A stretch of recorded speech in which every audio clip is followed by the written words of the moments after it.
And welcome everybody to another special edition of Shadow City Mysteries House of Skye, a behind the scenes look at the game itself, actually, this time. And instead of a player, we've got Stephen Cheney, who's our game designer. I've been And here the whole time. you've been here the whole time? Oh, that's true. Hiding in the scenes, behind in the shadows. So we're going to discuss character classes, which are unique to our Shadow City Mysteries, the role-playing game. And specifically today, we'll be discussing the face. So, Stephen, maybe a quick introduction of yourself, and then we can delve into a little bit about what makes the face the face. Hi, I'm Stephen. I have been designing this game and all the other stuff for Shadow Cities on our video game side, working with Chris and Brandis for the last couple of years to bring all of this to you. And I have recently been working on the role-playing game. Prior to working on this, I did a lot of work for the Pathfinder Online video game, or I was one of the game designers on that, and did many other projects with Icarus Studios back before that. Awesome. All right, so let's delve a little bit into the face. So just as a warm-up, all of our classes in Shadow City Mysteries, the role-playing game, are stat-based. So for now, maybe additional ones in the future will be hybrids. But for now, they're all stat-based. And the face is the charisma class. So maybe if you'd like to tell us a little bit more about the face being a charisma class. Yeah, so the basic conception of the face as the charisma class was obviously like we said, it's the face of the party. It is the person who is going to be the best at negotiating and interfacing with everybody else in the world. But as you'll find out as we discuss more classes, we wanted everybody to have opportunities to do influence actions and do crafting actions and to do investigation actions. So the face is, while more forward and the best one at sort of influencing people, we wanted them to also have a little bit in all the areas too. And we are built on a D&D chassis, so nobody can be bad at combat.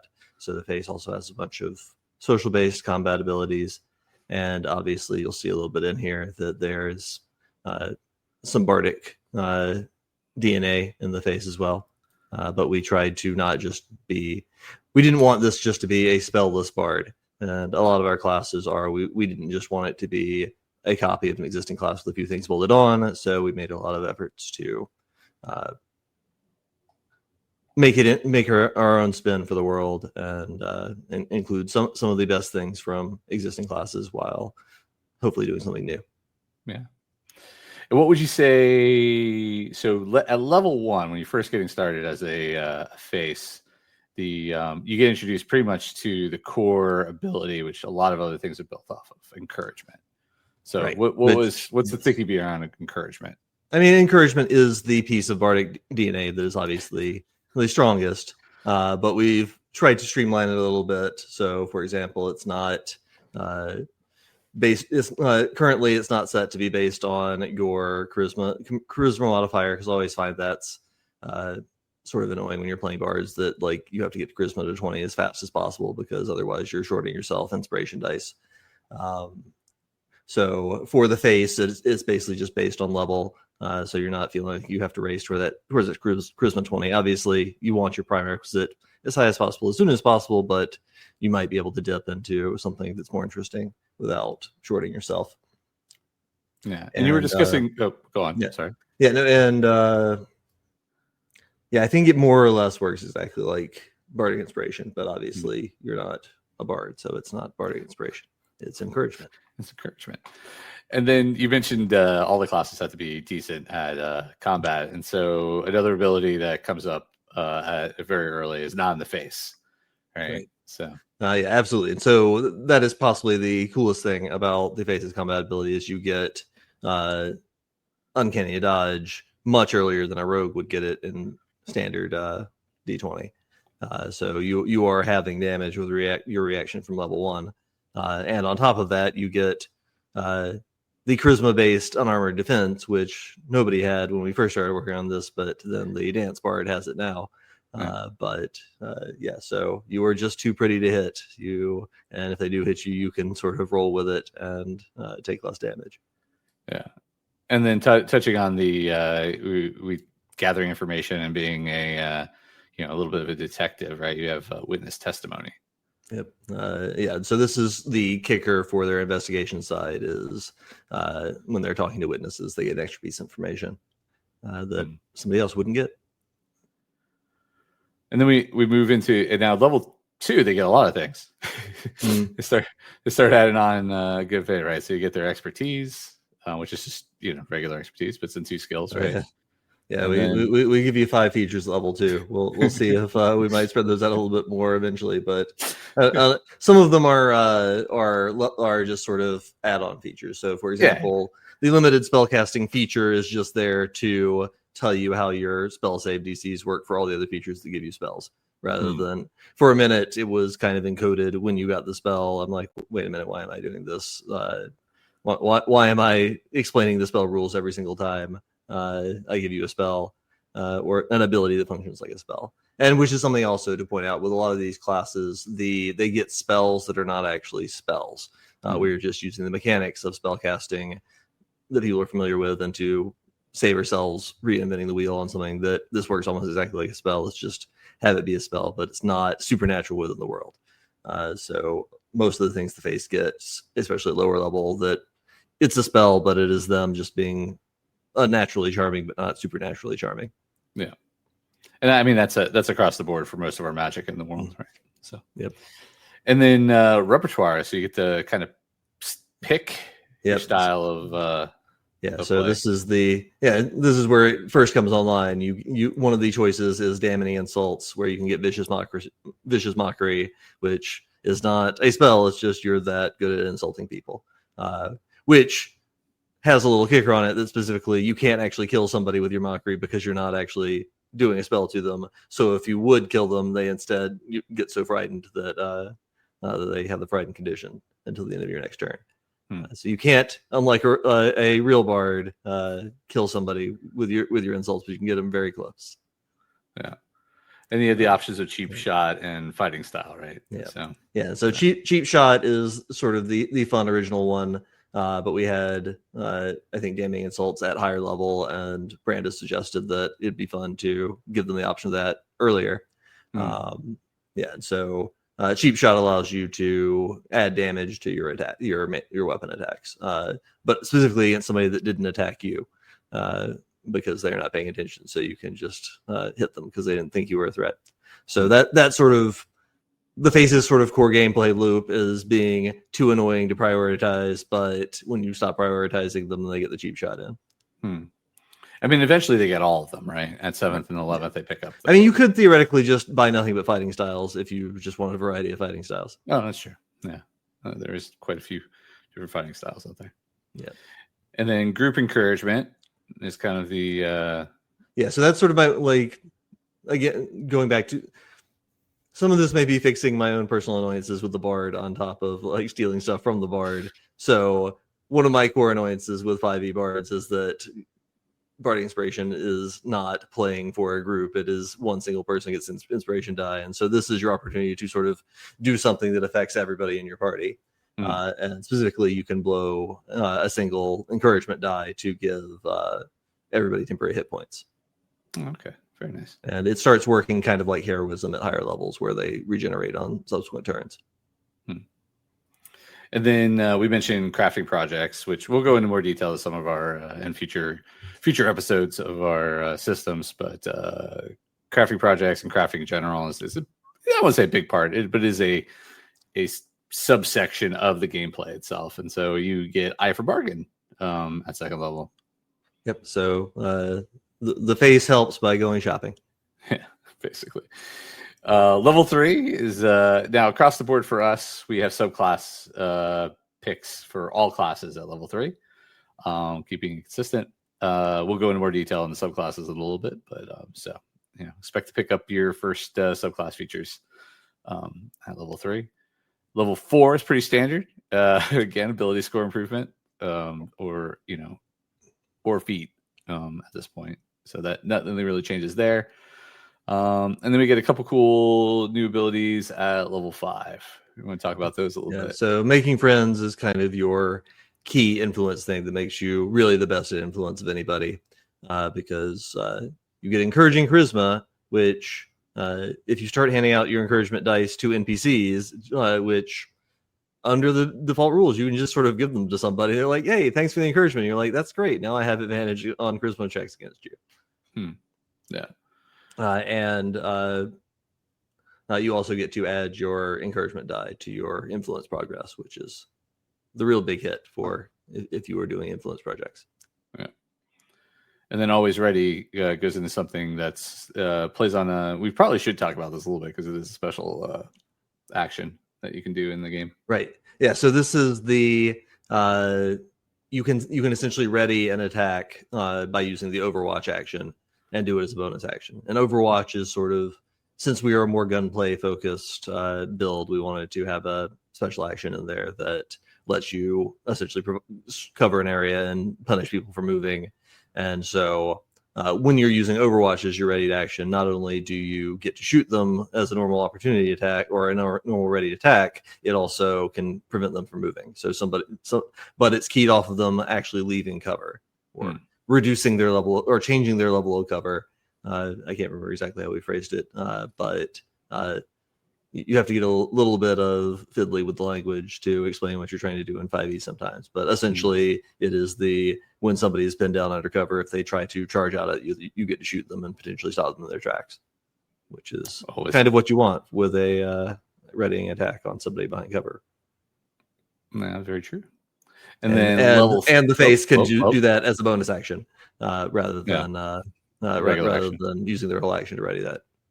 Yeah.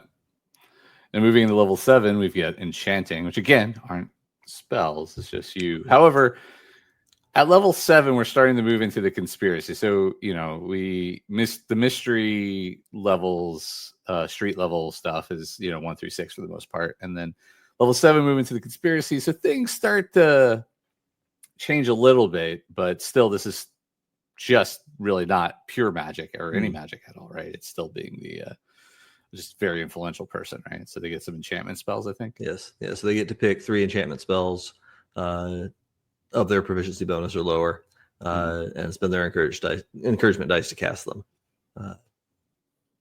And they can change those out, but essentially it gives you 3 little enchantment spells that you can kind of use a few of per day to round out your.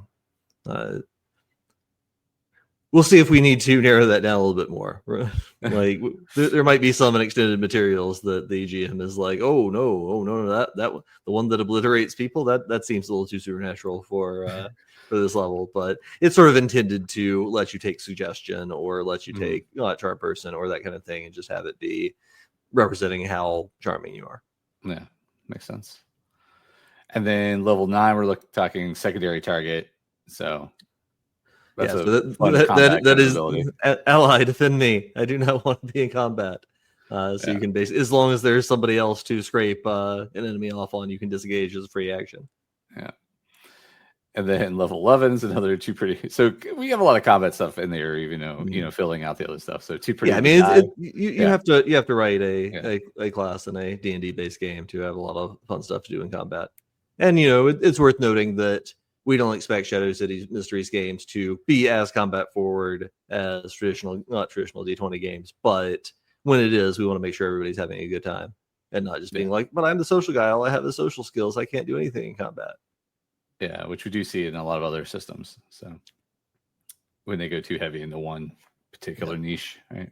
Yeah, which is the strong point of D20 is just trying to make sure that there's a good because skill-based games sort of have the problem of people can go really specialized and cheat themselves out of fun if they're not doing their specialized thing. Whereas the class-based system allows you to add ribbon features and just, I gave you this thing. You didn't have to do anything special to get it. You didn't have to short yourself on another part of your build. You just get a cool feature that helps you with another part of the game. Yeah. But yeah, so you're too pretty to die, which is essentially I think the orc feature. Barbarians have something similar where like instead of going to 0 you go to 1. But this one specifically has the feature that it doesn't work on anybody that's immune to the charm condition. You were essentially at the last second says but don't kill me, I'm so pretty, or and if they're immune to charm don't We don't not have a lot of that. No, I mean, I don't imagine that will come up too much, but yeah, this is sort of a callback to a long ago vampire game where a character with majesty that could only be hit by one person happened to that one person happened to have the blase feature and did not care that she was too pretty to die, and that's how she died. Well, there you go. That's a nice call. Level 13, beguiling.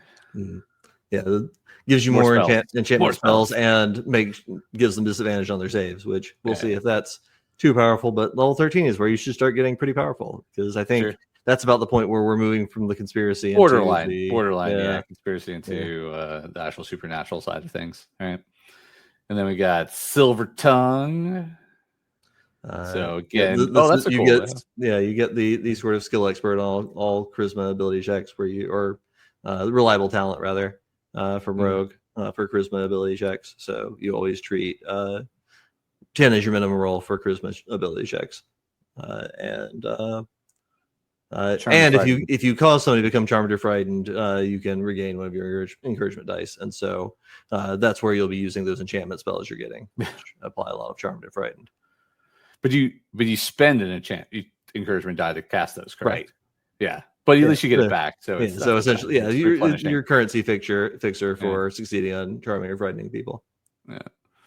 And then level 17, we get ravishing. Yep. Any enchantment spell for the bard spell list, as if you cast it with level 9 slot, once per day. You can change the spell every day. So any spell level enchantment slot.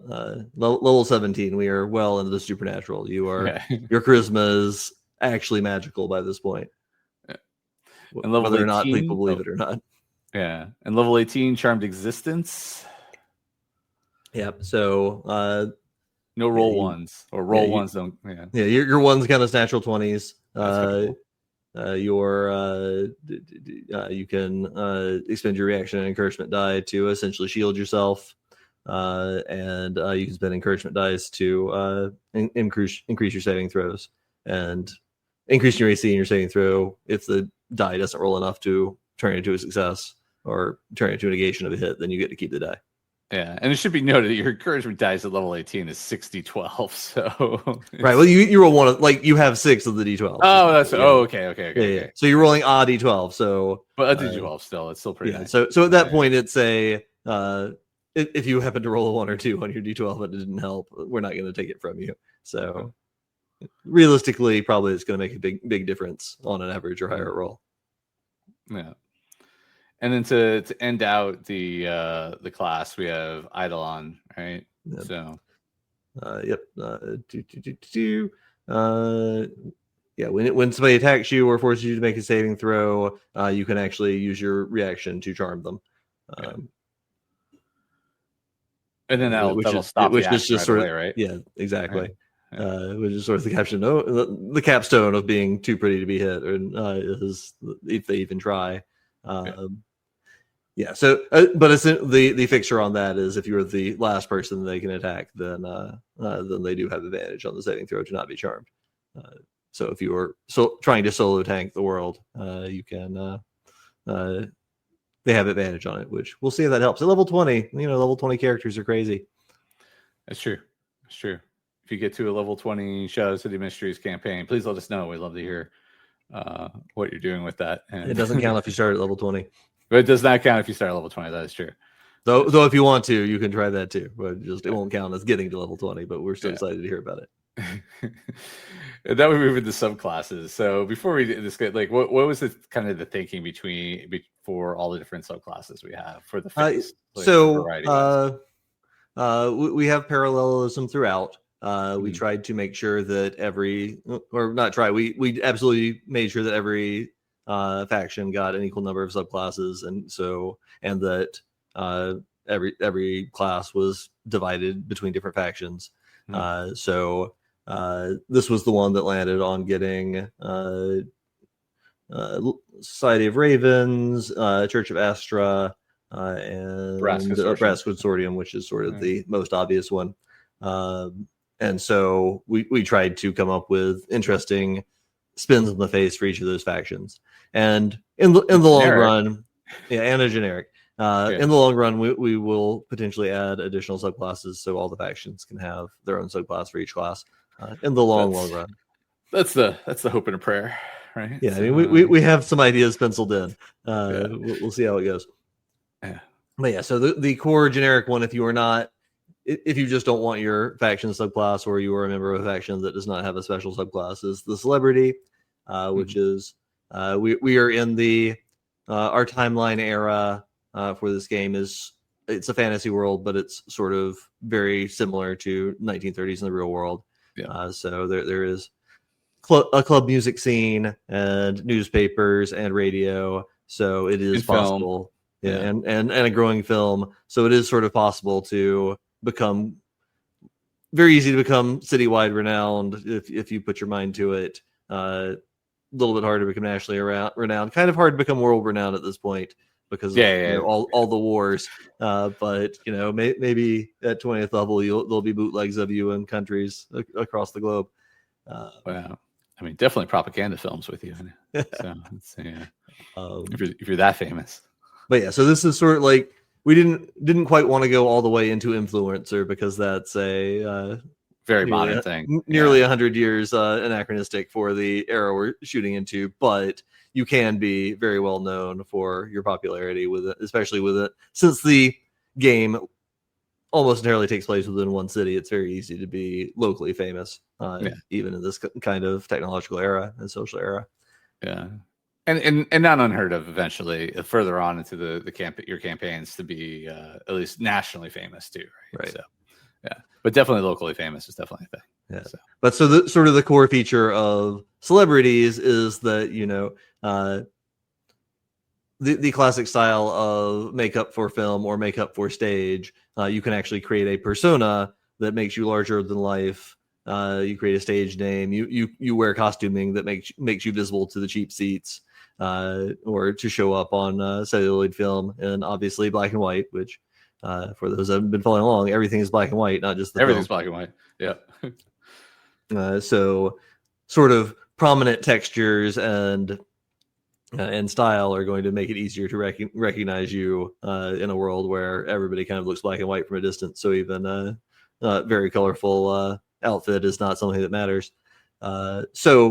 Which essentially gives you the ability to kind of what is the classic Miley Cyrus Hannah Montana. You can Hannah Montana Miley yourself. You can have your celebrity persona. So there's So essentially, you can sort of use your public persona to shield you from recognition or vice versa as part of this class. Which proficient with disguise kits and disadvantage on checks to recognize you when you're not in the persona they're looking for. But you can use do you know who I am to reveal yourself as famous to someone and check to see if they've heard of you. So even at low levels, people might have heard of you, and as your encouragement die increases, it becomes more and more likely that they've anybody you encounter has heard of you, which could help you socially. Yeah. And then Moss to the Flame. Yep. Yeah. So this is the interesting, dangerous, but potentially helpful with your other class features is that when you hit somebody with attack or cause them to fail a saving throw, they have to take their reaction to move towards you, which does provoke opportunity attacks, but puts them into melee with you. So you have to be kind of careful with your targets. But this is potentially very powerful for positioning. Like somebody's hiding behind cover, you can draw them out to you. Somebody is messing with the tank, you can make them provoke an opportunity attack. But if they're melee guys, be very careful. They are going to be melee with you, and you then have to use your other features to make sure they don't swat you on their turn. Great if you're fighting people with guns, sort of, but not so great if you're fighting a bunch of martial artists or thugs with crowbars. So. But, and people are encouraged more than they usually would do to make sure there's a lot of cover in their maps, because this is a very gunplay-based game, and look into the existing cover rules and make sure your people are using cover and hiding behind walls, chest-high walls or corners to take advantage of all the gunplay. Very true. And then at level 6, for dramatic effect. Yeah, so this one you can automatically give somebody Charmed or Frightened when you roll in that 20 in your charisma checks. And then you can spend an encouragement die to make that last a minute instead of a turn, which obviously feeds into a lot of your other features that key off of Charmed or Frightened, on top of making it much harder for them to try to kill you. And your Aura of Success improves your group encouragement. So it automatically maxes out your temporary hit points you grant. And also maxes out your encouragement die when you're using Making Friends on your influence ability. So they are larger than life. They don't even have to roll. And then, of course, playing into we have Moss of the Flame, but to kind of balance that out at level 10, you get Bodyguard. So. Right. So you trading also on your ability to scrape off. Every face can scrape off people on their ally to get that free disengage, but you can specifically, if you're next to an ally, they have disadvantage attacking you. And if an ally starts moving away from being next to you, you can just sort of stick with them. Be like, no, don't leave me. You can also envision that as carrying you through the crowd if you would like to get the like in the Bodyguard. Like in the Bodyguard. There you go. Wow. So everybody, please enjoy that these sessions are going to be Chris finally getting some of my references. And then level 14 is playing to the crowd. So it's the top of the subclass. Yeah. So essentially, your when you are actually doing something in front of a crowd of 20 people or more, you boost your enchantment spells up a level and increase the range of your group encouragement. So you are just that comfortable being in a large group. Yeah. No, that's good. It makes sense. And I mean, again, at level 14, you're larger than life, right? So, yeah. So moving on to the next subclass, which is kind of the one that, I mean, obviously generic fits the bill for a face or whatever, but the Brass Consortium being the entertainer, the entertainer is the subclass, but the Brass Consortium is kind of full of entertainers and workers and stuff like that, service professionals. So I don't think it's too hard to explain what the influence was there, but maybe a little bit on the idea here. Yeah, so the entertainer for the Brass Consortium focuses less on pure celebrity and being well known, and focuses more on the actual talent of being an entertainer. They are probably by and large much better at it than celebrities. I mean, as much as you can be with all the same core class features, but the Brass Consortium would certainly argue that their entertainers are better than people that are going for mere celebrity. And especially because they're Brass Consortium, they're more focused on music and dance as opposed to being in film or on stage, which the celebrity is more focused on.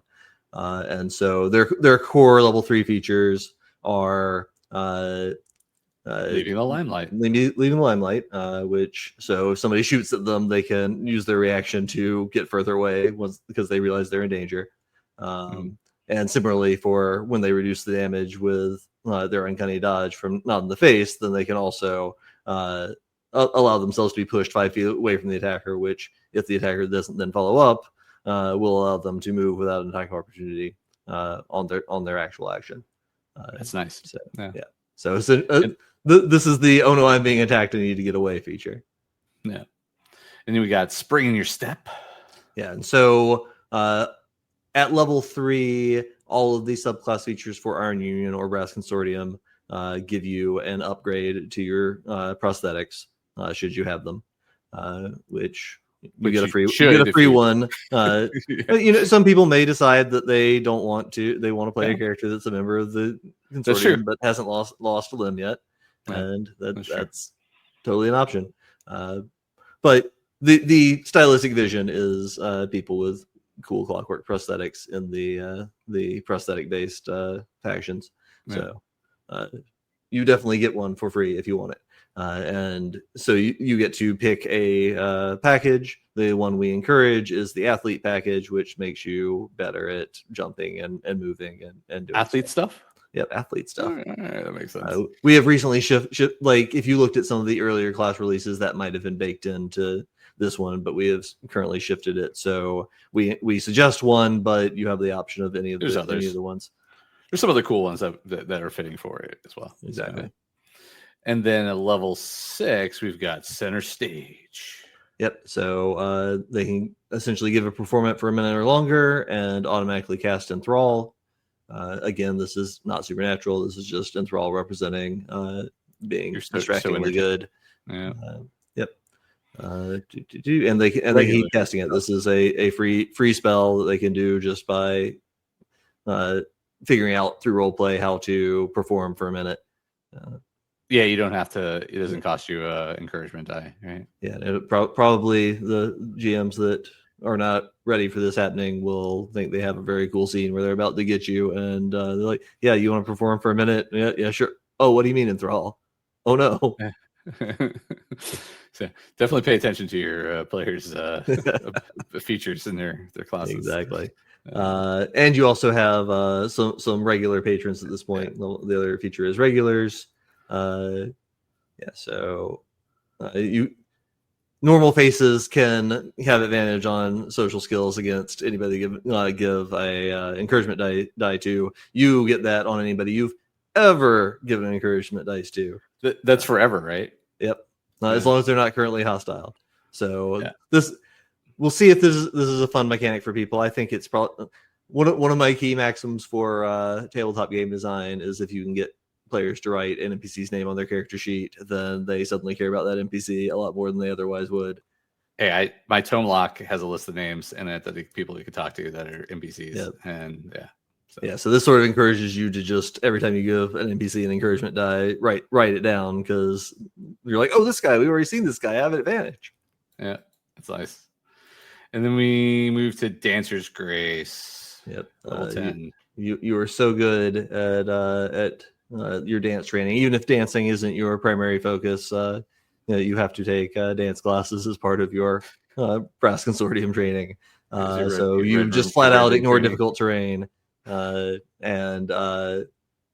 you can turn a shove prone or a knock prone into a shove away. Roll with the shove, and you have advantage on all acrobatics checks. Yeah. Dancer's Grace is pretty solid. There's a lot of little stuff, little things going on in there, but it's cool. And then to cap this one out, we have Synchronicity.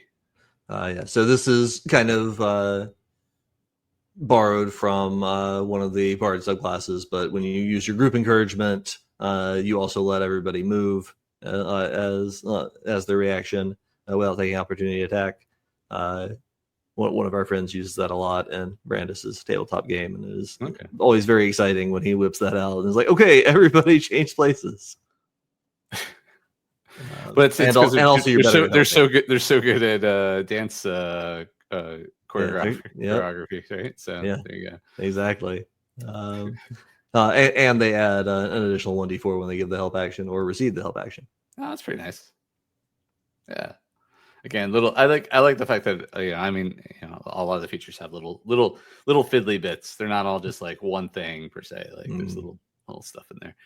So pay attention to that if you're the GM, or if you're the player, or the player too. Yeah, we give you a lot of cool little situational things, and it's up to you to remember when you can use them and to torment the GM when you figure out the perfect application that they have not noticed. That's true. And now we have, for the Society of Ravens, we have the lawyer, the advocate, which we are going to see on the actual play.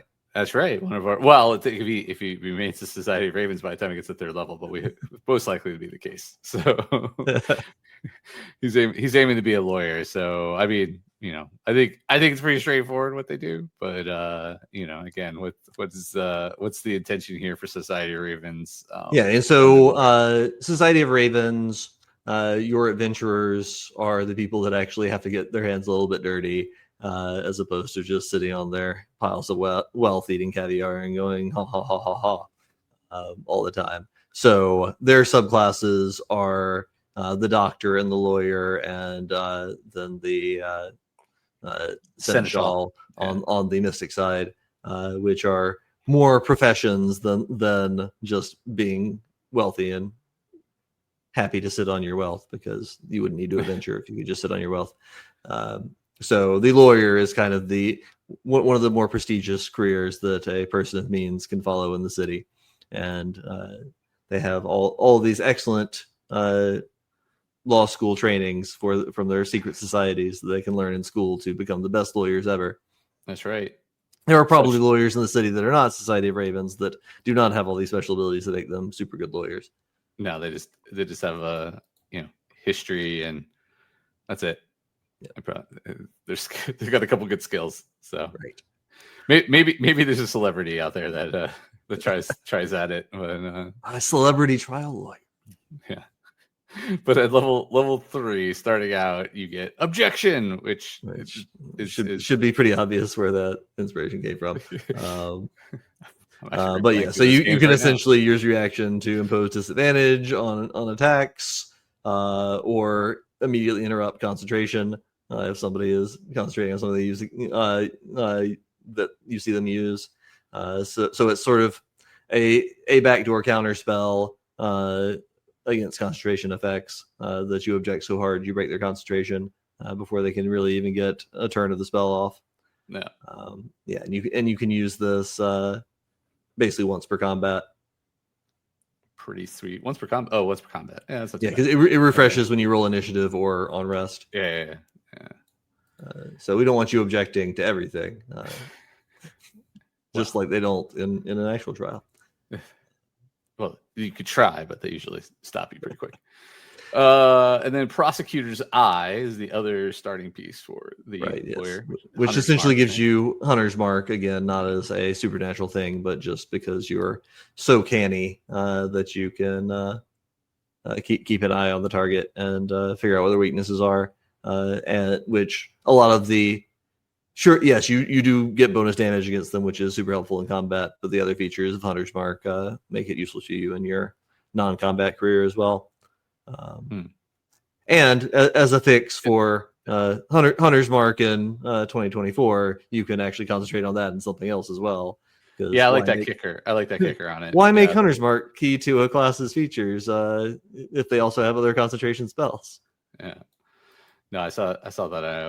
I like that little kicker on there. So again, moving on, you get Sustained. Another very lawyery thing to do. So if they happen to miss you, then they continue to have disadvantage against you on subsequent attacks. So this basically is super useful if you're being attacked by somebody with multiple attacks. But it might also be useful again if you provoke an attack of opportunity and they miss. Then if they run up to try to attack you again, they still have disadvantage. Yeah, because it's the end of their next turn, right? So that's pretty cool. And we've got Grandstand in, some more concentration stuff going on. Yep. So when you are maintaining one of your spells, probably one of your enchantment spells you get from the other bard, the other phase features. Other bard features. The other bard enchantment spells you get from the phase features.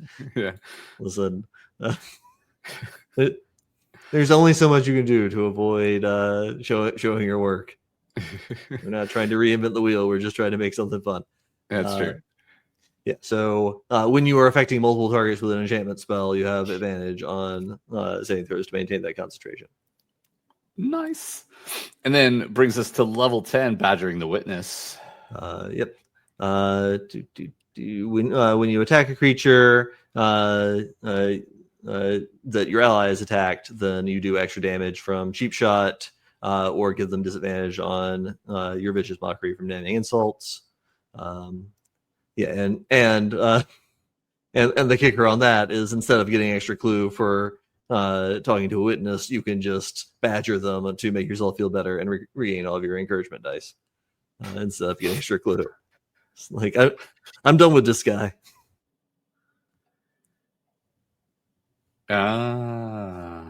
Witness testimony is the earlier face feature. No. Yep. And then Unkind Paralegal, which is a reach of a reference that I had. Yeah, you had to explain to me. Yeah, it's an unkindness of ravens. So this gives you a little raven friend. You can cast Find Familiar as a ritual to only get a raven, which we do on some of the other Society of Ravens. Yeah, Seneschal gets it right away. Yeah. And the Raven can help you on intelligence, wisdom, and charisma checks, because that's sort of the thing you see in various actual plays. But I think it's an open question on which things can you actually help on. In a lot of my games, we just sort of assume that you can't help with a skill you're not trained in a lot of cases. And so this is explicitly, the Raven can definitely help you with any intelligence, wisdom, or charisma checks, even though Ravens don't know nothing about the law. This one can help you. This one does. This one's really good. Yeah, he went to Caw school. So at level 14, the old laws. And so this is where we start tapping into kind of the supernatural side, mystical side of the Society of Ravens, which is more spelled out in the Seneschal or Mystic. But you get counterspell, dispel magic, lift warding, remove curse, and forbiddance that you can cast the same way as you can cast the enchantment spells you get from your other face class features. Yeah, it's all with charisma, right? Right. Yeah. And you also have advantage on checks to decipher or understand magical secrets because you went to magical law school, and in your family's secret law library with all the ancient stuff in there. That's right. While you were doing that, your Raven was going to Caw school, so there you go. All right, but that's I mean, I dig that side of the Society of Ravens. Play more into the up at the later levels, the secret organization part of it, right?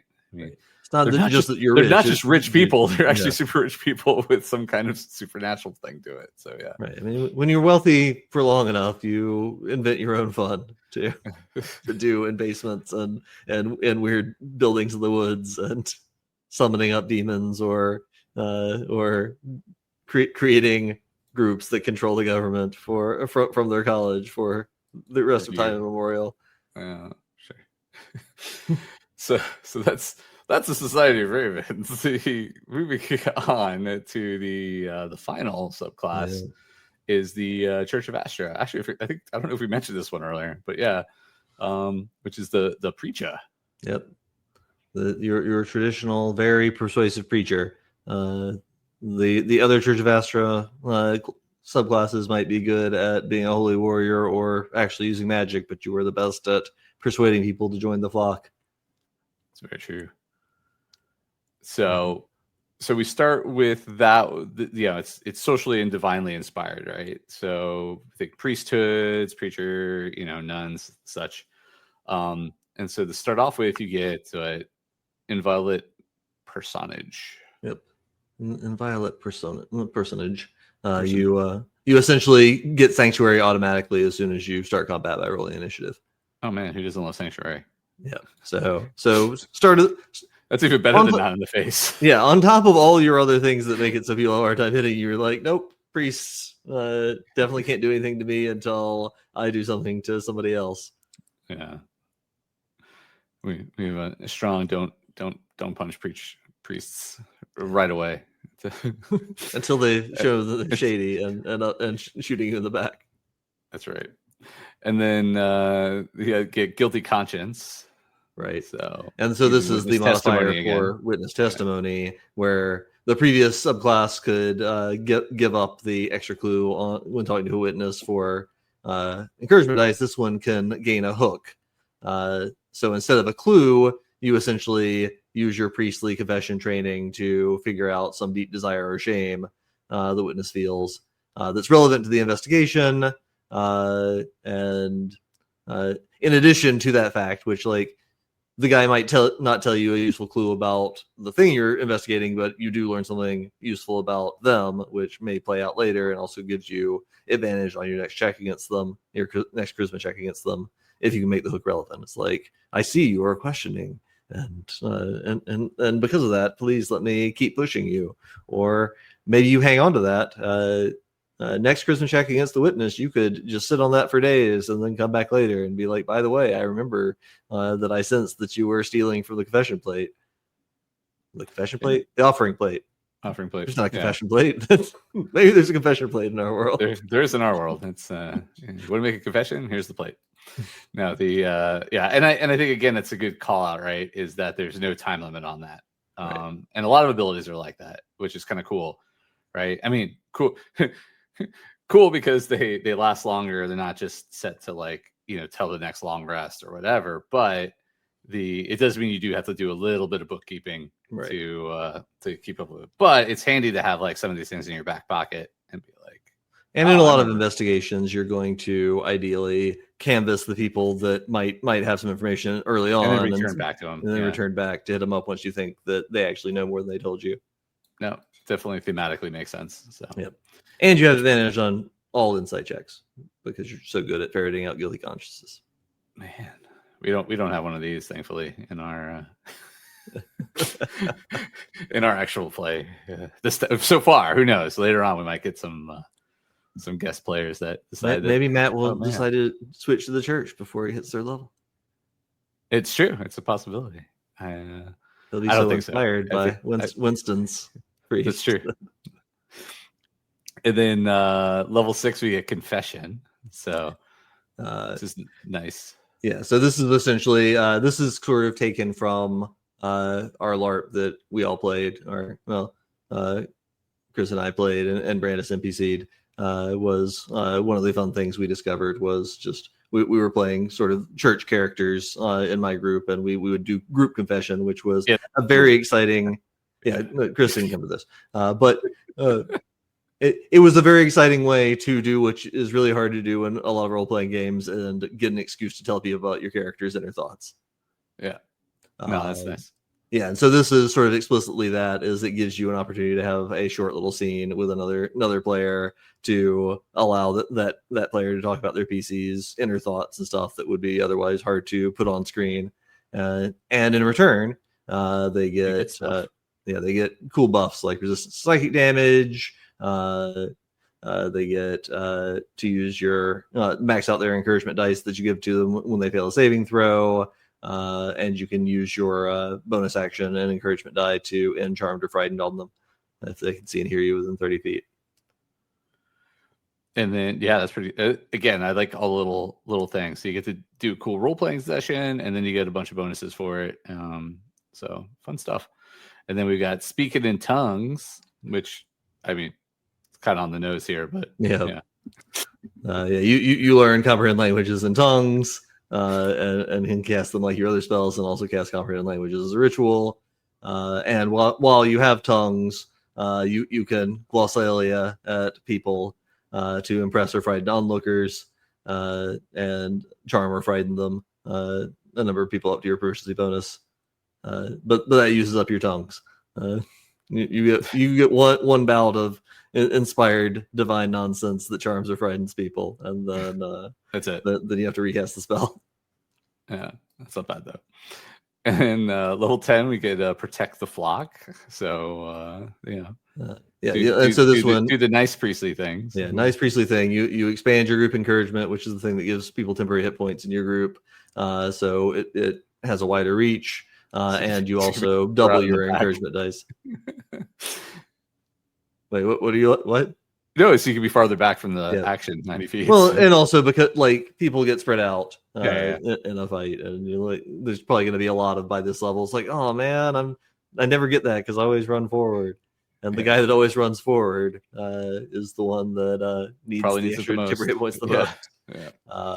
But and also it doubles the number of dice you get, which at this level is already starting to be substantial.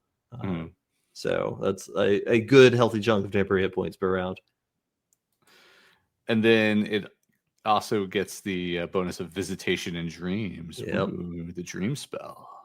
Yeah, so you get the dream spell. You can only use it on somebody that you talk to for at least a minute in the last day. And we're still on the cusp of this being genuinely supernatural. So is it actually magic, or was it just you sort of seeding their thoughts with dream of me, dream of what I am telling you? Yeah, but I mean, also keeping in mind that you're part of the Church of Astra, which is one of the more mystical groups. So they gotta get the leeway of they actually have gods that have actually been, seen and relevant to the world. Yeah. So yeah, it makes sense. And you can use the manipulations that you do with the dream spell to improve your influence projects. Yeah, very cool. And then it ends with Spirit Horse, which you had to explain to me. Yeah, so this is sort of the phrasing on that.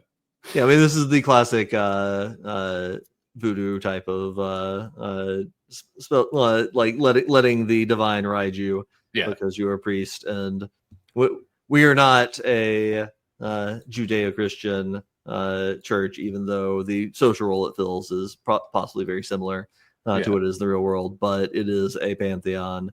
There are lesser servitor spirits. There's all kinds of things that you can draw down into yourself. And at this level, you are crossing over very, very much into the supernatural is definitely real. So it makes 14. A lot of sense. Yeah, 100%. Yeah. And we are, for shorthand, we are doing that as you can cast a level 6 or lower transmutation spell on yourself, which unlocks a lot of the interesting self-buff transmutation spells that either are product identity, so we can't call them out specifically, or they're in third-party guides, but just go nuts. Like, some of them are really cool. Yeah, it's level 14. I mean, again, you make it that far, have some funs. Yep. At the very least, tensor transformation is probably something that would be very cool to do yourself with a very powerful warrior demigod inhabiting you. You heard it here. Yep. So that's all the subclasses. That's the class. Anything you'd like to note about the face as this as a whole for people that are interested in playing it, or like maybe some of the roles it fits, overall? I mean, the subclasses kind of hit, are pretty heavy-handed in what they do, but yeah. I think the classic advice is definitely don't be afraid to play the social character, but be prepared to be the party face.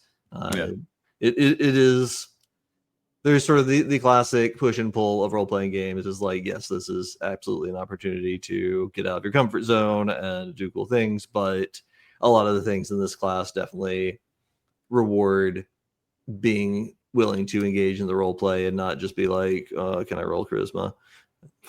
You can get away with a lot more stuff if you can at the very least persuade the GM that what you're doing makes sense for the role you're trying to make. No, agreed. Cool. Well, that's the face. So if you're excited about the face and you want to know more, you can pre-order or even order at some point soon our Shadow City Mysteries, the tabletop game. Links are somewhere in wherever you're watching this. And if you want to see it in action, our actual play begins October 7th. I think I got that right, at 9 p.m. Eastern time. And it'll be on a weekly basis. And you can check out Matt Bell's face character there, Farank Turn. So we're looking forward to that. Shadow City Mysteries House of Skye starting very soon. Be sure to check it out. All right. Well, thank you, Stephen. And we'll talk to you soon about more. Thank you, everybody. Classes. Yeah. All right.